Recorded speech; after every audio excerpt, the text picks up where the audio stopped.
Olá, Fernanda, como é que você está? Tudo ótimo, Gustavo, que maravilha, chegando no final de semana, preparados para discutir a relação, a gente aqui, ó, já estamos os dois prontinhos para aguardar, falar sobre o seu caso, falar sobre o seu tema, aquilo que você veio a sugerir para a gente através da nossa live no Facebook, através do nosso WhatsApp, que também já daqui a pouco vai estar na tela, e a gente quer saber, vamos discutir a relação? O que está te incomodando? O que está incomodando o seu coraçãozinho?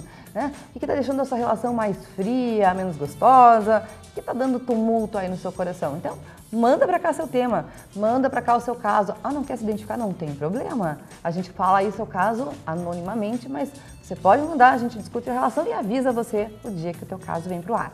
Então, não falta convite, né? Se você ainda não mandou, tá esperando o quê? Uma DR aí entre a gente? Ó, manda o seu caso, hein? Manda seu tema e vem discutir a relação. Bora? Bora! Você sabe que a gente está fazendo uma dobradinha e a gente está fazendo intercalados os temas e também essas duas cartas, os casos que vocês têm enviado para cá. Hoje é o dia de um tema e eu vou fazer uma breve analogia com a Mãe Natureza.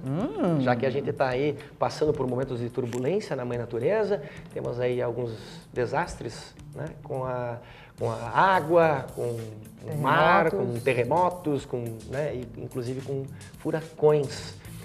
Mas não vamos chegar nesse tema aí, senão a gente vai falar de apocalipse daqui a pouco.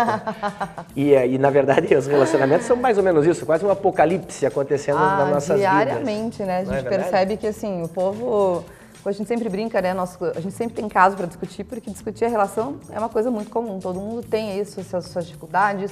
Às vezes é um pouco mais simples, às vezes mais complicado, mas sempre tem alguma coisinha, né, que a gente tenha que discutir, porque afinal de contas é ajuste. Eu sempre brinco que relacionamento é tipo Alcoólicos Anônimos, né? Um dia de cada vez. Você não consegue ter uma fórmula, não tem uma receitinha para que sempre dê certo. Então tem que ir aí levando, né? Vai levando um dia, vai fazendo outro e as coisas acabam dando certo. Mas tem coisas, Fernanda, e você de casa, que a gente sabe que são quase que como cláusulas pétreas nessa questão do relacionamento. E para falar disso eu vou fazer essa analogia. A gente sabe que o homem, ele é mais durão e a mulher é mais sentimental. Tá. Até aí tudo bem? Até aí tudo bem. Tô acompanhando o raciocínio. A gente sabe também que nessa questão evolucionária da humanidade, o homem também tem tido um pouquinho da feminilidade também, assim como a mulher também tem buscado um pouco da masculinidade, fazer esse contrapeso na balança, ainda que as nossas diferenças sejam maiores. Claro. No nosso dia a dia, não é isso? Não, e são super importantes, né? Afinal de contas, relacionamentos são para ser complementares, ou seja, se você tem todas as características femininas e masculinas e se autossustenta, você não precisa de uma pessoa para estar com você, né? E são forças, né? São forças, com certeza. Assim como na natureza, a gente não tem como comensurar que força é maior. Por exemplo, se a gente for falar a força da água e a força da pedra, né? Ou da rocha, ou da terra, né? Qual força é maior? Elas são complementares, uníssonas ou co-irmãs, mas não dá para dizer quem é melhor ou quem é menor do que o outro. Exatamente, não tem como. Mas a gente sabe que a pedra, se a gente for fazer uma analogia, ela está mais próxima do homem e a água mais próxima da mulher. Porque o homem, com a sua força e brutalidade, é a questão da pedra, da força. A força é a pedra. E a água é a questão sentimental e a gente sabe que a mulher tem essa questão mais maleável, de conseguir entender, talvez pela maternidade, né, todas essas circunstâncias mais amenas de humanidade, de fraternidade. Quando a gente une essas duas forças, a gente tem aí o homem e a mulher. Na questão da natureza, eu faço uma analogia ainda maior, né? Como é que é? Água mole em pedra dura, tanto bate até que fura. Então, na verdade, a água sempre acaba moldando a pedra, justamente por ser mais amável e, no caso da mulher, também a gente tem visto isso. A minha questão e tema para hoje aqui, Fernanda Paulino, vamos chegar finalmente a isso? Vamos lá. É justamente isso. Curiosa. A mulher, na sociedade atual, tem encontrado essas forças da natureza, a força da pedra, e tem sobrepujado, inclusive, essas forças e tem se mostrado muito mais agressiva nessas últimas décadas do que o homem, né? O que você tem percebido, né? Porque a gente fala muito em relacionamento aqui e a Fernanda sempre toca num assunto, me corrija se eu estiver errado, Fer, mas você sempre fala assim, puxa, as mulheres elas estão dominando, né, as categorias de empregos e salários e estão cada vez mais encontrando seu espaço ao sol na economia e isso afugenta os homens que encontram nelas uma concorrência, ou ainda, ela ganha mais do que eu não estou ganhando tanto, puxa, não consigo equilibrar essa relação e eu acabo fugindo da relação. Quer dizer, se sente menos masculinizado por conta disso, né? O homem se sente inferior nessa perde questão. Um pouquinho da masculinidade. Você acredita, Fernanda, que essa questão, justamente, não é por causa disso, porque a mulher, ao invés de entender a sua natureza água, nesse caso, ela está indo para uma força que, na verdade, nunca a possuiu como uma força agressiva do relacionamento ou da vida, de uma maneira geral? Então, são vários aspectos para a gente analisar sobre isso, né? O que eu percebo, assim, realmente, quando a mulher conquistou, né, o mercado de trabalho, ela percebe, assim, ao longo dessa jornada, que, como você falou, vem de algumas décadas para cá, ela começou a perceber que alguns aspectos, né, da questão de ser feminina atrapalhavam mais o ambiente de trabalho do que colaboravam. Por exemplo, as mulheres têm muita necessidade de fazer amigas, de contar a sua vida, de compartilhar seus momentos. Então isso acaba tornando a mulher mais vulnerável, mais exposta. Né? A gente normalmente sabe que o ambiente de trabalho ele é profissional, não é para você lá fazer amigos e tal. Então essa coisa do tipo, conversa muito, se expõe muito, fala muito da sua vida, acaba gerando um ambiente propício para fofoca, para inveja, né, para discórdia. Então aquela coisa assim, meu Deus, trabalha um monte de mulher naquela empresa, fica aquele ambiente, às vezes o tititi, tal. Então, assim, a mulher foi percebendo que ela precisava, entre aspas, né, não anular, mas colocar algumas regras no próprio comportamento para que ela se tornasse menos vulnerável e também mais competitiva. Mas você não acha que as mulheres, por exemplo, eu queria saber se você tem amigas assim, que chegaram a esse patamar, entenderam essa situação e se apoderaram dessa situação e hoje elas até sentem que esse poder lhes faz bem a ponto de falar, galera, fica mais para baixo aqui que não tem muito papo comigo aqui. Eu tô sentindo uma agressividade das mulheres. As mulheres se retraíram, se colocaram nessa postura muito mais fechada. E o que é curioso também, porque você veja, quando as empresas começam, muitas empresas buscam mulheres, justamente estão buscando o que elas têm de diferencial, que é essa coisa mais intuitiva, mais amorosa, que tem mais envolvimento. E justamente nesse ponto as mulheres entram, só que fugindo dessas características, ou seja, elas se masculinizaram, entraram nesse ambiente que era realmente 100% dos homens, e foram tendo que se talhar à medida que, né, as coisas aconteciam para se tornarem mais masculinas dentro do ambiente de trabalho. O maior problema que eu vejo nisso é o quê?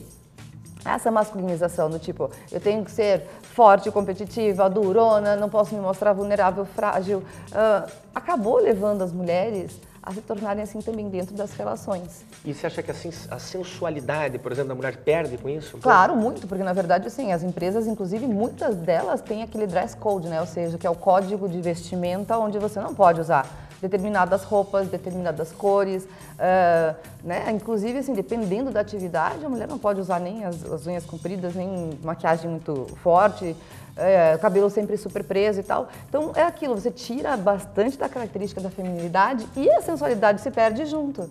Por quê? O tempo inteiro se você tem que se preocupar com se você está cruzando as pernas, não está, se está de saia, se está aparecendo, se tem decote, se não tem, acaba tornando você uma pessoa mais robotizada e muito menos feminina e muito menos sensual por conta disso. E lógico, né, a gente sabe que as questões como assédio sexual em empresas e tudo mais realmente também fazem com que existam códigos de conduta, onde muitas empresas não aceitam, inclusive, que existam casais, né, tipo homem e mulher trabalhando na mesma empresa ou pelo menos no mesmo setor. Então, tipo, tem o marido, a mulher não vai trabalhar na mesma empresa. Não pode existir relacionamento entre os funcionários. Então, tem várias coisas justamente, acho que é para colocar aquela coisa, né, aqui é trabalho, lá fora é vida normal. O problema é justamente esse que eu falei antes, né, quando você leva para a sua vida pessoal essa rigidez autoimposta que você tem no ambiente de trabalho. E aí a briga, isso daí começa a briga em casa, né? Porque a mulher quer mandar ela em casa tanto quanto ela manda no trabalho, ou assumir um papel dentro de casa tão competitivo com o homem, né? Como ela compete no mercado de trabalho. Ela também acaba trazendo isso para o relacionamento. Exatamente, e tirando do relacionamento não só a beleza, a graça, mas também, principalmente, a questão da afetividade e da sexualidade do casal. Porque muitas vezes ela ganha mais, né? Ela tem mais prestígio. Isso traz para ela, para algumas mulheres, né? Assim, ela se acha no direito de dizer, então, sou eu que banco as coisas, então as coisas têm que ser do meu jeito. E acaba deixando o homem assim, porque como sempre o homem foi provedor, né? Ele fica, puxa, se eu não posso ser o provedor, eu vou ser o quê dentro de casa? Então, acaba perdendo um pouco do seu lugar também, né? Deixa eu aproveitar um pouquinho do teu gancho, porque a gente tem dois momentos, né? O momento das nossas avós e nossas mães, que é aquele momento em que ela não tinha tantas possibilidades, e então o sonho dela era realmente ter um casamento, para que na provedoria do homem pudesse abastecer de felicidade o seu ambiente familiar, com filhos e educação, que era o mais importante. Hoje em dia, o sustento principalmente, né, Gus? Porque as mulheres não trabalhando fora, elas dependiam 100% do marido para tudo, para absolutamente tudo. Então nós temos uma segunda fase, que são essa fase que eu acho que você que pegou, que é a fase das meninas que tinham esse sonho ideal, que é também... da Barbie, o sonho Barbie. Unir as duas coisas, né? Como unir isso, né? O sonho do castelo encantado, do cavaleiro, do cavalo branco, né? Com a Barbie, o corpo escultural. E ao mesmo tempo trabalhando fora, sendo fabulosa, fazendo pós. Né? Então, realmente, foi essa é a minha geração, né? Que traz assim... não casava tão cedo, mas porque queria fazer faculdade, queria trabalhar, começar a fazer suas coisas, ter sua própria independência, mas não abandonando esse sonho dourado de ter uma família, ter filhos, casar e tal. Você acha que ainda hoje essa figura do casamento ainda é sonho para as mulheres? Olha, eu assim, na verdade o que eu percebo é que as pessoas estão buscando mais ter um companheiro ou companheira, né, do que realmente criar uma relação dentro desse padrão antigo, desse formato casamento, papel passado, comunhão de bens, etc, etc, etc. Por quê? Porque, como você mesmo falou, né? Quando as nossas avós, isso mantinha os casamentos por muito tempo, justamente porque ela não tinha sustento, ela não tinha dinheiro, ela não tinha nada, ela se casava, ela ajudava a administrar o patrimônio familiar, logicamente, né, sendo uma excelente mulher, cuidando das despesas da casa, enfim. Não, tanto que até hoje a lei prevê, até hoje, né, que quando o casamento ele é junto, justamente essa divisão de bens, justamente porque a mulher deu todas as condições para que o homem pudesse fazer. Ter essa liberdade de correr a parte financeira. Exato. Então, o que acontecia? As nossas avós também, elas entravam nesse conformismo de que a relação não é perfeita em alguns aspectos, mas em função de outros que, às vezes, né, no caso, a parte financeira, ela se sobressaía, elas abaixavam a cabeça para muita coisa. Então, elas, às vezes, engoliam traições, né, faziam de conta que não estava vendo, porque, enfim, uma mulher naquela época se divorciar, né, divorciada era vista, assim, como uma fracassada que não conseguiu dar conta da instituição do casamento, né? Então, assim, nunca se olhava ao lado do homem, o que ele fez para que ela, né, quisesse sair de casa nessa questão. Mas aí elas aceitavam muitas coisas e assim, também no aceitar, né, a parte boa disso, que a parte ruim é isso, né, aceitar às vezes maus tratos ou até própria questão, como eu falei, de infidelidade e tal, mas também tinha um contraponto bom, porque assim, essa pseudo-obrigatoriedade de estar junto e fazer dar certo, constituíam famílias que realmente a gente via, né? Como os nossos avós, 50 anos de casado, 60 anos junto, uma história de vida com filhos, com dificuldades, mas com coisas boas, e que assim, nos momentos em que as coisas não funcionavam, eles tinham que fazer dar certo, porque assim, ou vai, não tinha muita opção. Essa condescendência que havia, você está falando de traição, essa coisa toda, é mais porque os laços de amizade entre um e outro, eu saber, né? Assim, meu avô sempre me disse uma coisa, né? Ele que está no santo céu lá, um beijo a ele, ele sempre dizia assim, olha, eu estou vivendo há 50 anos com a tua avó, e ainda que eu tivesse comido um saco de sal durante todo esse tempo, né? Eu não teria conhecido a tua avó e não a conheço ainda. Você acha que, e ainda tinha uma amizade maravilhosa que a gente via isso acontecer. Certeza. E houve, querendo ou não, também um percalço de mini traição lá na família, mas que, claro, teve todo esse sofrimento, mas enfim, foram uma família feliz até o final de suas vidas. Então é isso que eu digo, havia mais cumplicidade, amizade nessa época? Não só isso, as dificuldades, como eu falei, quando superadas, elas fortaleciam a relação. Então é o lado ruim e bom ao mesmo tempo, né? Porque, como eu disse, ou vai, o que acontece? Se a gente não tem remédio, o remediado está. Então vai fazer dar certo, vou passar por cima, vou tampar os olhos, não quero ver. Mas assim, fortalecia de certa forma, porque eles se vencida a dificuldade, unia mais o casal. Mesmo porque não tinha outro não rumo tinha também outra correr possibilidade. também, né? Exatamente, assim, ou dá ou não dá, e se não desse, a mulher saía muito prejudicada, né? Ela saía sem nenhum suporte, nada. e muitas vezes com filhos, então assim, era praticamente impensável.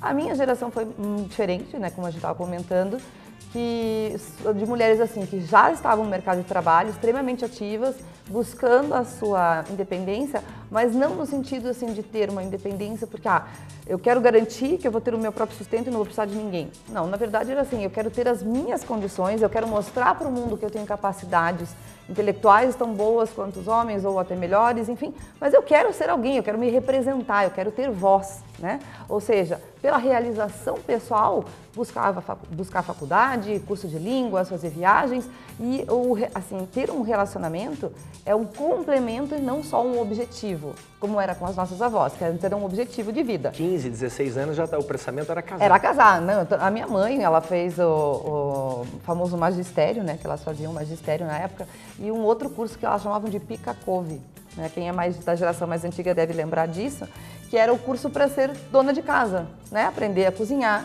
costurar, bordar, fazer as suas famosas prendas domésticas. É impensável para a geração que a gente vive hoje, né? E até para mim já era uma coisa assim absurda, mas assim é uma evolução que, né, da mulher que não tinha opção para uma mulher que veio, né, ter a opção, mas que buscava ainda no relacionamento um complemento para a sua realização pessoal, ou seja, sou muito bem sucedida, tenho meu trabalho, tenho meu emprego, mas eu quero uma pessoa do meu lado e quero ter família, por quê? Porque a gente viveu a geração da família, constituída por pai e mãe, dentro da mesma casa, no mesmo teto, passando por dificuldades e felicidades durante 50 anos. Então, você quer replicar o modelo que você viu, né? Só que tentar adaptar esse modelo paterno ou dos nossos avós já começou a ficar complicado quando a gente começou a ter essa independência. Hoje eu vejo assim, mulheres com 30 anos, né, que antigamente já seriam consideradas balzaquianas, né, tipo, assim, já ficaram pra tia, né, não casou com 30, não vai casar, nega, não tem jeito. Hoje as mulheres com 30 anos, tem muita mulher que não casou, tá muito bem feliz, resolvida, viaja no mundo, tem as suas coisas e tem seus relacionamentos eventuais, tem, né? Mas também percebo que nesse ponto, em alguns momentos, a gente olha pessoas muito solitárias, né? Porque não tem com quem dividir nem as boas e nem as coisas ruins. Então, assim, puxa, que legal, fui super promovida, ganhei aumento. Com quem que eu vou comemorar isso? Com os meus amigos, com uma pessoa, mas não tem aquilo da estabilidade da relação, dessa estabilidade do sentimento. Ou, puxa vida, eu tô passando um momento super complicado e não tem uma pessoa do meu lado, assim, no meu dia a dia, na minha, né, relação, para que eu divida isso também.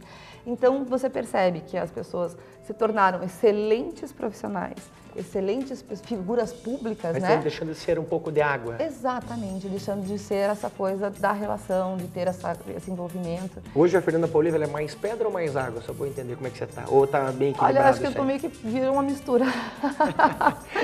Né? Porque você aprende que nem uma coisa nem outra, né? Eu acho que nem a rigidez em excesso e nem essa coisa de ser maleável em excesso são boas.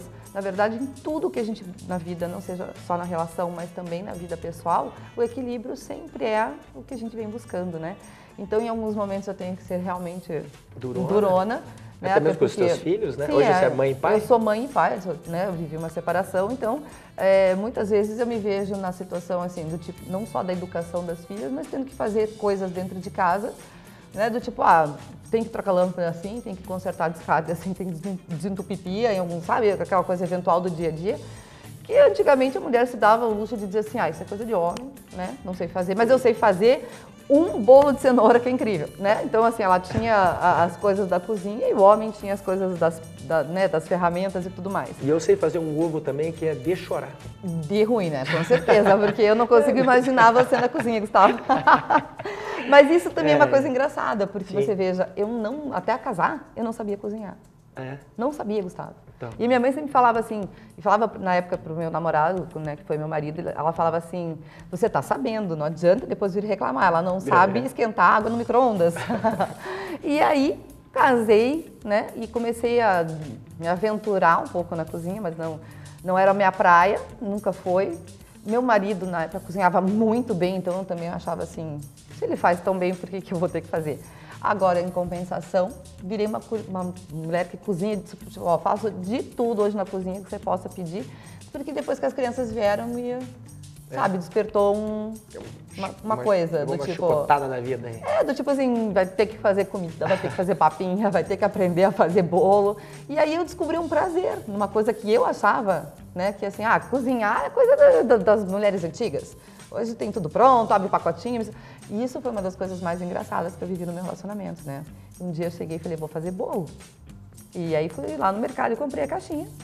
Feliz da vida, cheguei em casa e descobri que tinha que ter comprado ovo, leite. Fermento. Fermento. Até eu sei fazer um bolo. Então, mas assim, o bolo de caixinha pra mim era muito óbvio, né? Era pegar aquilo e botar em algum lugar. E aí, gente, quando eu cheguei, pensei, cara, agora que você vê o pó e olha pra caixinha e você lê e fala, leite vai também, ovos vai também. Então, ou seja, o bolo não saiu. Querendo ou não, a gente tá aprendendo todo dia um pouquinho, Aprende. né? E eu acho que isso, uma das coisas boas que eu vejo nessa evolução é isso, sabe, Gus? Não existe mais, em alguns aspectos, o papel de homem e o papel de mulher. Ou seja, cozinhar é para todos. Porque eu vejo hoje muitos homens que saíram de casa, assim, sabe? Não casou ainda, mas quer morar sozinho, não quer mais morar dentro de casa com pai e mãe.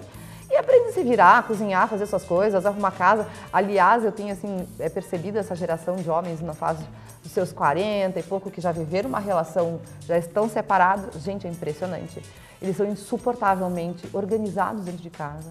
Fazem uma bela de uma faxina melhor que muita mulher que eu conheço. Sabem cozinhar, se viram. Então, assim, é assustador. Tem muita mulher falando, gente, como é que eu vou namorar um cara desse? Sabe, a casa dele é mais organizada que a minha. Então, os homens aprenderam muito do universo feminino, as mulheres aprenderam muito do universo masculino, só que eu acho que agora a gente está naquela fase de tentar juntar isso de novo. Eu acho que... Sabe, o melhor dos dois pontos. Também acho, né? Mas eu acho assim, além do que, eu acredito assim, que o homem errou tremendamente, a vida toda, tem errado. Né? A prova disso é o Trump, a prova disso é a Coreia do Norte, a prova disso é essa força que a gente está vendo, a beligerância do mundo. É a força sem discernimento, né? E eu acho que tem pontos positivos do homem que devem ser absorvidos pela mulher, é claro. Agora, ainda acho que está mais para o homem buscar a feminilidade, trazer um pouco disso para a nossa sociedade do que vocês trazerem de forma abrupta e às vezes com força agressiva a nossa sociedade. É claro que vocês tiveram todo esse tempo aí para agora mostrar suas asinhas, então. Mas para as mulheres ainda digo, né? Porque, querendo ou não, o que eu quero dizer assim, se você mulher está se sentindo já com essa força poderosa que é, essa rocha que o homem sempre trouxe para esse planeta, e você está se sentindo, não digo masculinizada, mas assim, mais agressiva do que o normal, comece a pensar, de repente vir para os cursos da Fernanda Pauly, trazer a sensualidade de volta a você, né? Porque acho que E olha, Gus, outra coisa... Mas, porque assim, senão que mundo é que nós vamos viver aí? Exato, e uma coisa que eu acho assim, muito também é culpa, você fala, agora eu vou dessa vez defender os homens, olha... É raro, hein? É raro, hein? Muitas vezes eu percebo que é culpa da mulher também,